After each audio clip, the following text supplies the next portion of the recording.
俺たちの生きる世界に。それだけをみんな求めていたのに。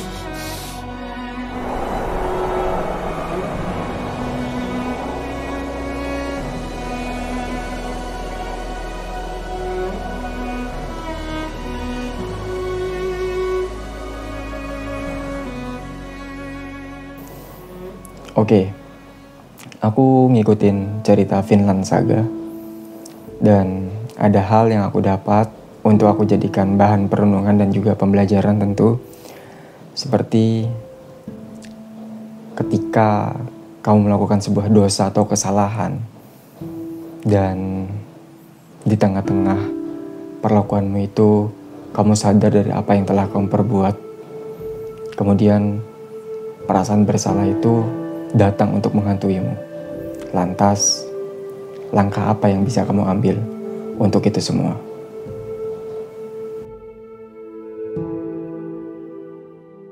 Cerita bermula dari sang karakter utama Vinland Saga, Thorfinn Karlsefni, yang mana ia tinggal di Iceland dan memiliki seorang ayah bernama Thors, ibunya bernama Helga, dan memiliki satu orang kakak perempuan bernama Ylva.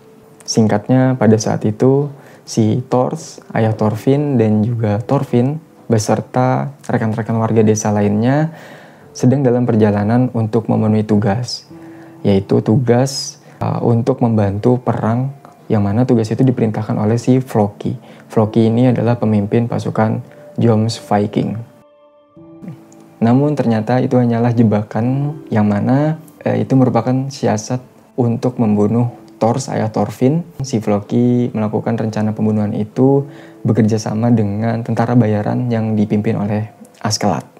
Rencana itu pun berhasil. Thors, ayah Thorfinn, mati terbunuh tepat di depan mata Thorfinn. Dan dari situlah Thorfinn memiliki perasaan balas dendam terhadap Askeladd. Thorfinn kecil pun dibawa oleh Askeladd, yang mana secara tidak langsung itu membuat Thorfinn menjadi bagian dari kelompok tentara bayaran yang dipimpin oleh Askeladd. Mengapa hal itu bisa terjadi? Ya, rasa dendam yang ada pada dalam diri Thorfinn itulah yang membuat Askeladd berpikir untuk memanfaatkannya, di mana ia menjadikan itu sebagai motivasi Thorfinn agar si Thorfinn bisa membunuhnya dalam duel 1 lawan 1. Mengapa harus 1 lawan 1? Kenapa nggak dibunuh secara diam-diam? Tentu karena Thorfinn nggak mau membunuh Askeladd dengan cara diam-diam, sebab hal itu akan membuat dirinya nggak ada bedanya dengan kelicikan Askeladd. Semenjak Thorfinn menjadi bawahan Askeladd, dia menjadi sosok yang tidak memiliki perasaan. Bersama dengan tentara bayaran, dia ikut untuk melakukan berbagai macam kejahatan dengan cara menjarah desa dan membunuh. Dengan banyak nyawa yang ia bunuh itulah yang membuat Thorfinn semakin tenggelam ke dalam dosa perbuatannya. Dan pada akhirnya, dengan obsesi dendamnya, ia dihadapkan oleh sebuah fakta. Askeladd mati bukan di tangannya. Dihadapkan oleh fakta seperti itu membuat Thorfinn kehilangan arah tujuan hidupnya. Karena yang ada pada dalam dirinya hanyalah dendam.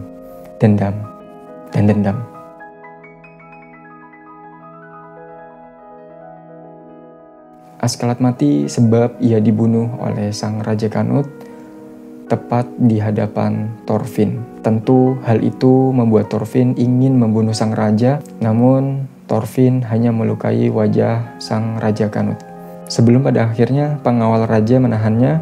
Dengan hal itulah yang membuat Thorfinn ditangkap dan diperjualkan sebagai budak. Lantas, bagaimana kehidupan Thorfinn setelahnya?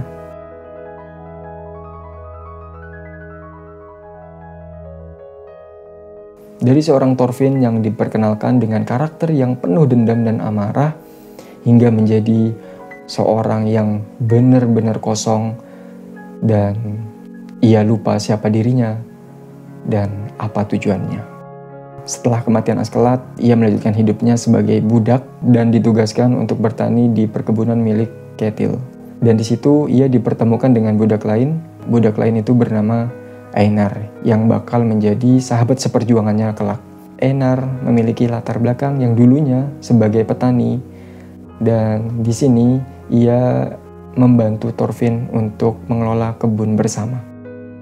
Oke, balik ke sang karakter utama, Thorfinn, yang mana ia selama di perkebunan ini mengalami perenungan yang sangat-sangat luar biasa hebatnya. Bahkan ketika dia tidur pun ia selalu dimimpikan oleh hal-hal buruk sebab dosa masa lalu yang telah dia perbuat. Ada satu momen ia bermimpi dipertemukan dengan rekan-rekannya yang telah mati dan mayat-mayat hidup yang telah ia bunuh sebelumnya. Di dalam mimpi itu seolah-olah menarik Thorfinn untuk berkumpul dengan mereka semua. Di sisi lain juga Askeladd pun hadir dalam mimpinya tersebut dengan memberikan nasihat kepada Thorfinn bahwa Thorfinn harus berjuang untuk keluar dari dosa masa lalunya yang begitu kelam dan jangan pernah untuk kembali ke lubang yang sama lagi. Dari hal itulah ia merenungi untuk bagaimana cara dia bisa menebus dosa-dosanya di masa lalu. Dan ia pun bersama Einar, sahabat seperjuangannya, bertekad untuk bersama-sama mencari pulau yang bernama Vinland. Dan dari situ ia bertekad untuk menciptakan kedamaian di pulau itu bersama orang-orang yang ditindas atau orang-orang yang berada di luar Viking.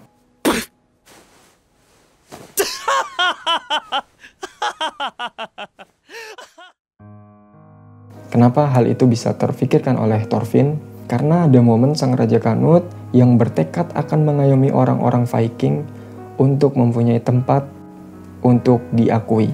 Hal itu jelas berbanding kebalik dengan ideologi Thorfinn yang mantan seorang Viking. Ada pernyataan Thorfinn ketika ditanya oleh sang raja, jika tempat yang kau ciptakan itu ternyata mampu digapai Viking, apa yang akan kamu perbuat? Thorfinn pun menjawab, kami akan terus lari, dan berlari hingga kau tak bisa temukan kami.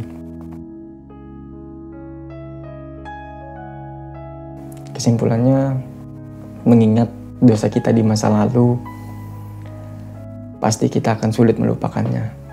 Jadi yang bisa kita lakukan hanyalah menerimanya bahwa kita telah melakukannya dan jadikan itu sebagai bahan refleksi, jadikan itu sebagai bahan untuk pembelajaran bahwa kita tidak akan mengulanginya kembali, dan teruslah melangkah ke depan untuk memperbaiki itu semua, melakukan hal-hal yang jauh lebih baik lagi agar bisa bermanfaat, terkhusus buat diri sendiri, lebih-lebih lagi bisa bermanfaat bagi masyarakat luas. Terima kasih.